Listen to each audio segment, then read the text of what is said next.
Salut tout le monde! Aujourd'hui nous allons parler des lois de la robotique. Si comme moi vous êtes fan de science-fiction et des robots, vous les connaissez sûrement. De base, elles sont au nombre de 3, et nous verrons par la suite que cela ne va pas rester comme ça. Mais commençons par le commencement. C'est Isaac Asimov, un écrivain de science-fiction qui va les formuler le premier dans sa nouvelle intitulée Cercle vicieux en 1942.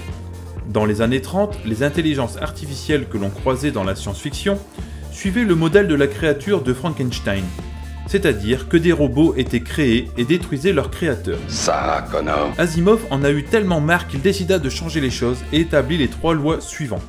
Un robot ne peut porter atteinte à un être humain, ni, en restant passif, permettre qu'un être humain soit exposé au danger. C'est-à-dire qu'il doit porter secours et assistance aux humains, quoi. Un robot doit obéir aux ordres qui lui sont donnés par un être humain, sauf si de tels ordres entrent en conflit avec la première loi.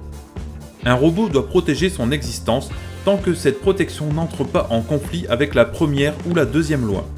Bon, à première vue, ces lois semblent parfaites. Un robot n'attaquera pas un être humain même si on lui en donne l'ordre et ne fera rien qui pourrait le mettre en danger dans des conditions normales. Mais quand Asimov a imaginé ces lois, il a pensé à des cas particuliers, et qui sont d'ailleurs l'objet de ces nouvelles. Et ces cas particuliers forcent les robots à ne pas réagir normalement. C'est ainsi que dans les livres et films, nous pouvons trouver qu'il se passe toujours un truc bizarre avec un robot. Alors comment est-ce possible ? En fait, le créateur d'un robot peut donner une importance légèrement supérieure à une des lois, dans le but de favoriser certaines actions. Prenons un exemple. Nous sommes sur une autre planète. Cette planète possède des gisements, permettant notre survie, mais qui se trouvent être également radioactifs, donc on peut pas y aller.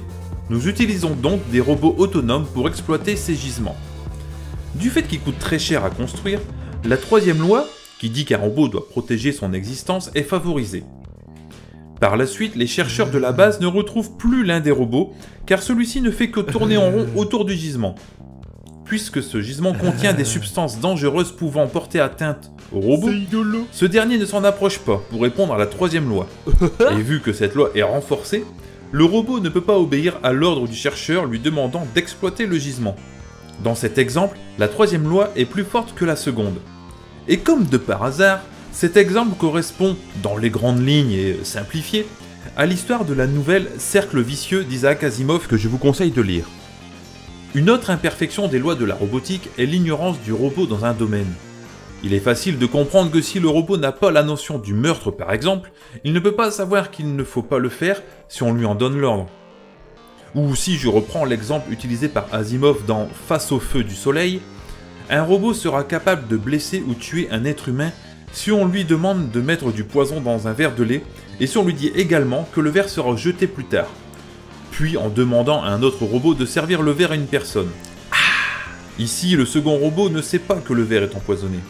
Sachant tout ça, il devient compliqué de fabriquer des robots possédant une grande intelligence, car avec seulement ces 3 lois et une grande connaissance du monde, ces robots nous interdiraient de faire beaucoup de choses qu'ils pensent risquées, comme par exemple boire de l'alcool, fumer, faire une radiographie, partir à la guerre, etc. Finalement, après une longue période de réflexion, Asimov arrive à la conclusion que les 3 lois à elles seules ne suffisent pas. Il en faut donc une 4e. Cette loi sera appelée loi 0, car elle se place avant la première et sera par conséquent prioritaire sur les 3 suivantes. Voici son énoncé. Un robot ne peut pas porter atteinte à l'humanité, ni par son inaction permettre que l'humanité soit exposée au danger. Bon, si tu te souviens, la première loi disait qu'un robot ne peut faire de mal à un humain. Et maintenant, avec la loi 0, la priorité est sur la conservation de l'humanité. De ce fait, un robot sera tout à fait capable de blesser un humain s'il sait que sur le long terme, il agit pour son bien. Ça a l'air parfait comme ça. Bah oui, pour les opérations chirurgicales par exemple. On ouvre, on trifouille un être humain pour qu'il aille mieux par la suite. Cela dit, ce n'est pas aussi parfait que ça, car si le robot est suffisamment intelligent, il pourrait être capable de tuer un humain, pour son bien. Par exemple, si le robot se rend compte que la plus grande menace pour l'homme, c'est l'homme lui-même. Eh bien figure-toi que c'est exactement ce que l'on peut voir dans le film iRobot, un de mes films préférés.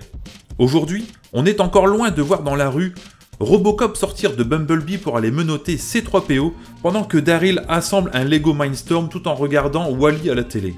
Mais ça avance. Tout le monde peut se lancer dans la robotique et se motiver grâce à certains concours comme Eurobot, la Coupe de France de robotique, la RoboCup ou même la DARPA Grand Challenge. Cet épisode est maintenant terminé. N'hésite pas à me laisser un like et à partager sur les réseaux sociaux, car c'est le meilleur moyen de m'aider et c'est gratos. Salut tout le monde!